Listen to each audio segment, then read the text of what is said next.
Vous n'avez pas l'occasion ou les moyens de vous déplacer jusqu'au Japon, vous pouvez toujours déguster une simple glace à la vanille, une saveur qui est obtenue grâce à des gousses produites presque essentiellement sur l'île de Madagascar. C'est là-bas qu'on vous emmène maintenant, dans des paysages époustouflants, vous allez le voir.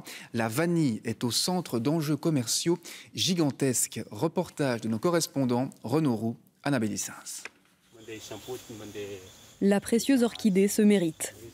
Pour arriver jusqu'à elle, il faut marcher, traverser des rizières puis pénétrer dans les sous-bois.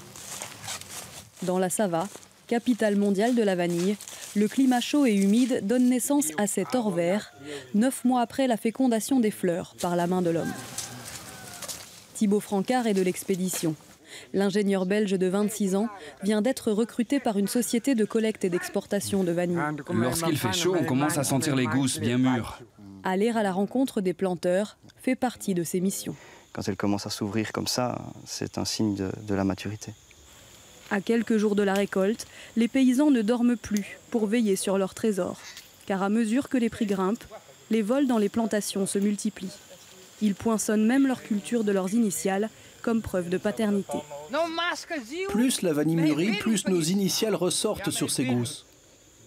80% de la vanille mondiale vient de cette région du nord-est de Madagascar. La Sava, à peine plus petite que la Belgique, s'apprête à exporter 1600 tonnes de gousses cette année. Ici, 8 habitants sur 10 produisent de la vanille verte, comme Man. Ils espèrent en obtenir 50 € du kilo. 50 € à Madagascar, cela équivaut au salaire mensuel moyen.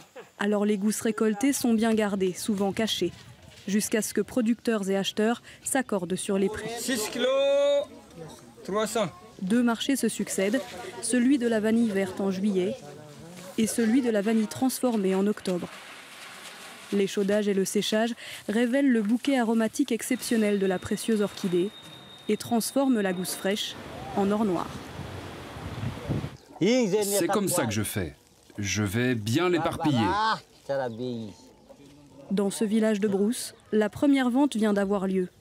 Record sur les prix, une fois de plus. Ce planteur vient de vendre son premier kilo de vanille verte à 51 €. Et normalement, la vanille préparée se vendra 5 fois plus cher en novembre. Mais il craint que les prix baissent d'ici là. Alors il tente de l'écouler par petites quantités. L'année dernière, c'était moins cher. J'avais acheté 100 kilos de vanille noire à ce préparateur. La demande mondiale, emmenée par de grandes multinationales de l'agroalimentaire, commence à reculer face à de tels tarifs. Il n'y a pas de contrat, on attend les prix. Entre paysans malgaches et géants industriels européens et américains, les sociétés d'exportation se préparent à cette baisse. À la tête de l'une d'entre elles, Benoît Leroy, natif de Binche. Pour le moment, la campagne est fermée au niveau exportation pour protéger, sécuriser ce qui se passe avec la nouvelle campagne qui est en cours.